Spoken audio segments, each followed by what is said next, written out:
Assalamualaikum warahmatullahi wabarakatuh. Kami dari kelompok 1 Tata Kelola Perusahaan akan mempresentasikan mengenai kerangka corporate governance. Perkenalkan, saya Niken Prastiawati NPM 013 dan teman saya Laila Nurjana NPM 015, Anidia Rifka Utami NPM 020, Pratantia Aviatri NPM 052, Khuriatun Mulishoh NPM 080, dan Lia Rosita NPM 082. Kerangka kerja GCG. Sebelum menerapkan tata kelola perusahaan yang baik atau good corporate governance, perusahaan perlu membuat semacam rencana atau kerangka kerja. Nantinya kerangka kerja GCG ini disesuaikan dengan sektor bisnis yang digeluti oleh perusahaan. Bak membangun bisnis yang juga memerlukan perencanaan, penerapan GCG juga didasari atas perencanaan matang.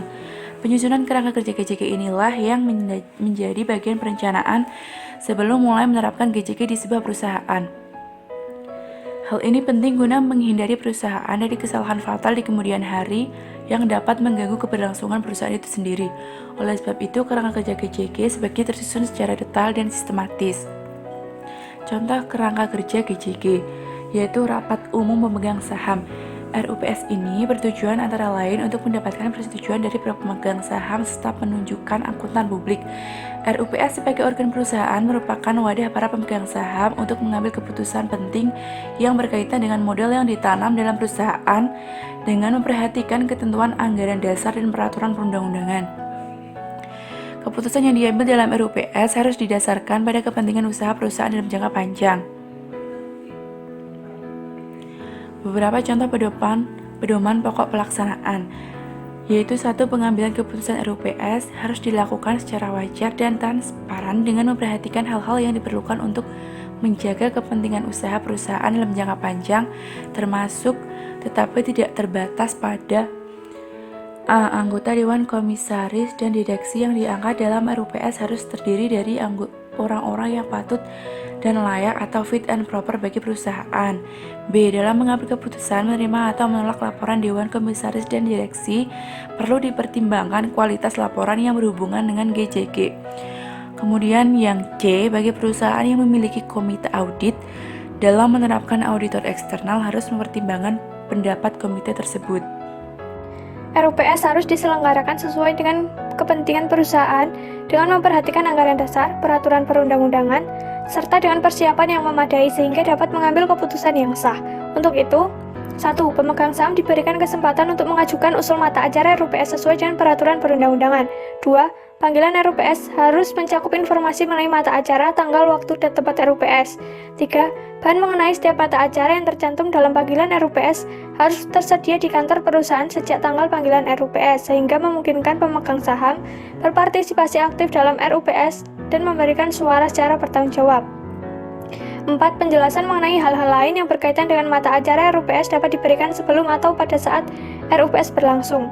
5. Risalah RUPS harus tersedia di kantor perusahaan dan perusahaan menjadikan fasilitas agar pemegang saham dapat membaca risalah tersebut. Penyelenggaraan RUPS merupakan tanggung jawab direksi. Untuk itu, direksi harus mempersiapkan dan menyelenggarakan RUPS dengan baik dan dengan berpedoman pada butir 1 dan 2 di atas. Dalam hal lain, direksi berhalangan, maka penyelenggara RUPS dilakukan oleh Dewan Komisaris atau pemegang saham sesuai dengan peraturan perundang-undangan dan anggaran dasar perusahaan. Dewan Komisaris bertugas untuk melaksanakan fungsi pengawasan terhadap direksi. Dewan Komisaris sebagai organ perusahaan bertugas dan bertanggung jawab secara kolektif untuk melakukan pengawasan dan memberikan nasihat kepada direksi serta memastikan perusahaan melaksanakan GCG. Kedudukan masing-masing anggota Dewan Komisaris termasuk Komisaris Utama adalah setara. Tugas Komisaris Utama sebagai primus inter pares adalah mengkoordinasikan kegiatan Dewan Komisaris. Tugas Dewan Komisaris dapat berjalan secara efektif dengan memenuhi prinsip-prinsip sebagai berikut. Dewan Komisaris harus memungkinkan pengambilan keputusan secara efektif, tepat, cepat, dan serta dapat bertindak independen. 2. Komisaris harus profesional. Dan ketiga, fungsi pengawasan dan pemberian nasihat Dewan Komisaris mencakup tingkat pencegahan, perbaikan, sampai dengan pemberhentian sementara. Untuk yang selanjutnya yaitu contoh pedoman pokok pelaksanaan. Yang pertama, komposisi, pengangkatan, dan pemberhentian anggota Dewan Komisaris. A. Jumlah anggota Dewan Komisaris harus disesuaikan dengan kompleksitas perusahaan. B. Dewan Komisaris dapat terdiri dari komisaris yang tidak berasal dari pihak terafiliasi yang dikenal sebagai komisaris independen dan komisaris yang terafiliasi. C. Jumlah komisaris independen harus dapat menjamin agar mekanisme pengawasan berjalan secara efektif dan sesuai dengan peraturan perundang-undangan. Kemudian yang D, anggota Dewan Komisaris diangkat dan diberhentikan oleh RUPS melalui proses yang transparan. E. Pemberhentian anggota Dewan Komisaris dilakukan oleh RUPS berdasarkan alasan yang wajar dan setelah kepada anggota Dewan Komisaris diberi kesempatan untuk membela diri. Kemudian untuk yang kedua, kemampuan dan integritas anggota Dewan Komisaris. A. Anggota Dewan Komisaris harus memenuhi syarat kemampuan dan integritas sehingga pelaksanaan fungsi pengawasan dan pemberian nasihat untuk kepentingan perusahaan dapat dilaksanakan dengan baik. B. Anggota Dewan Komisaris dilarang memanfaatkan perusahaan untuk kepentingan pribadi, keluarga, kelompok usahanya, dan atau pihak lain.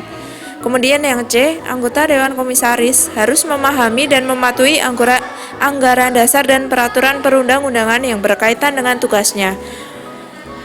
Kemudian yang terakhir D, anggota Dewan Komisaris diharapkan memahami dan melaksanakan pedoman GCG ini. Yang ketiga yaitu fungsi pengawasan Dewan Komisaris. A. Dewan Komisaris tidak boleh turut serta dalam pengambilan keputusan operasional. Dalam hal Dewan Komisaris, pengambilan keputusan mengenai hal-hal yang ditetapkan dalam anggaran dasar atau peraturan perundang-undangan, pengambilan keputusan tersebut dilakukan dalam fungsinya sebagai pengawas, sehingga keputusan kegiatan operasional tetap menjadi tanggung jawab direksi. Kewenangan yang ada pada Dewan Komisaris tetap dilakukan dalam fungsinya sebagai pengawas dan penasihat. Selanjutnya, saya Pratantia Aviatri akan melanjutkan penjelasan mengenai fungsi pengawasan Dewan Komisaris.